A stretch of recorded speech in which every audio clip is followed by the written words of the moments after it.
This is the Mexican-American War by Jared, Ryan, Ethan, and Max. James K. Polk was president during this time, and his goal was to complete the U.S. Manifest Destiny.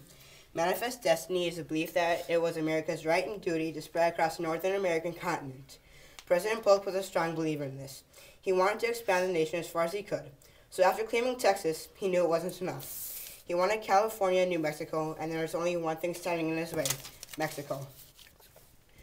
Mexico used to be part of Spain, but then gained independence and took control of Texas, California, and New Mexico. But Texas didn't like Mexico's control, so with the help from the U.S., they became independent also. They remained their own country for 10 years before being annexed into the U.S. in 1845, becoming the 28th state. Mexico saw the annexation of Texas as an act of war, and to make matters worse, Texas and Mexico couldn't agree on a border. America wanted the Rio Grande as the border, while Mexico wanted the Nueces as the border. The Nueces River is 150 miles northeast of the Rio Grande.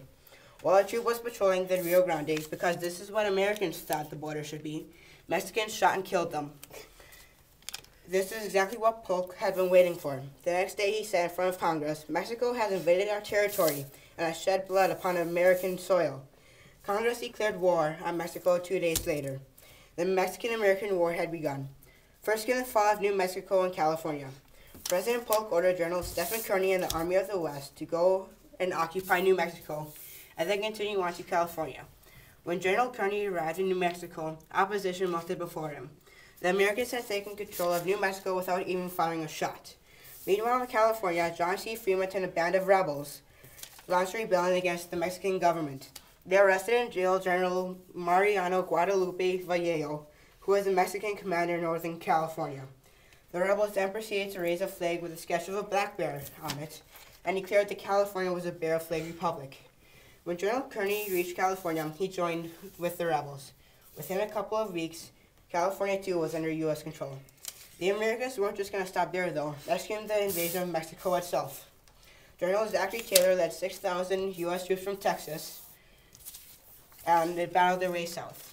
They fought and captured the Mexican city of Monterrey when an old enemy stopped them, Santa Anna. General Santa Anna had marched north to meet General Zachary Taylor and had 20,000 men along with him. The two forces collided at a ranch called Buena Vista. The two armies waged war for 2 days, and by the end of the second day, both armies were torn to shreds, as Santa Anna recalled.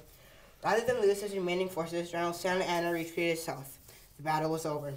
A month after the Battle of Buena Vista, General Winfield Scott and his force landed at Veracruz, which was in southern Mexico. For the next 6 months, his troops fought their way to Mexico City.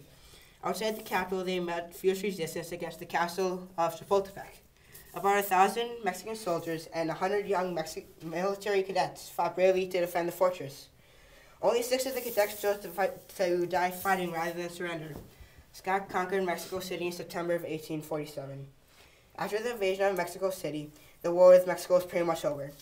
Next came the Treaty of Guadalupe Hidalgo. The treaty gave the U.S. Texas and a region known as the Mexican Cession. This meant that Mexico was giving up half of its territory, but this came with a price. The U.S. agreed to pay Mexico $15 million, and it also promised to protect the 80,000 to 100,000 Mexicans living in Texas and the Mexican Cession. Of course, most of these promises were not kept. Back in Washington, some senators spoke up to oppose this treaty. Some argued that the U.S. had no other right to any Mexican territory other than Texas. The other senators didn't like this treaty, however. They thought they were letting off Mexico easy. They wanted even more land.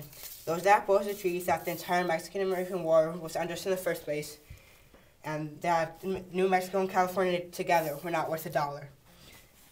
Most of the American population was pleased with what Polk had accomplished, but some didn't like the way he got everything. Until the Mexican-American War, most Americans believed that the U.S. was too good of a nation to bully or invade its weaker neighbors. This, they found out, was the dark side Manifest Destiny. So to sum it all up, America went to war with Mexico in 1846. In 1848, Mexico signed a treaty that gave America the present-day states of California, Nevada, Utah, Arizona, New Mexico, parts of Colorado, and Wyoming. The Mexican-American War and the annexation of Texas and the Mexican Cession was mostly justifiable because we did just walk into Texas and start a war, but we also paid Mexico a total of $25 million. The end.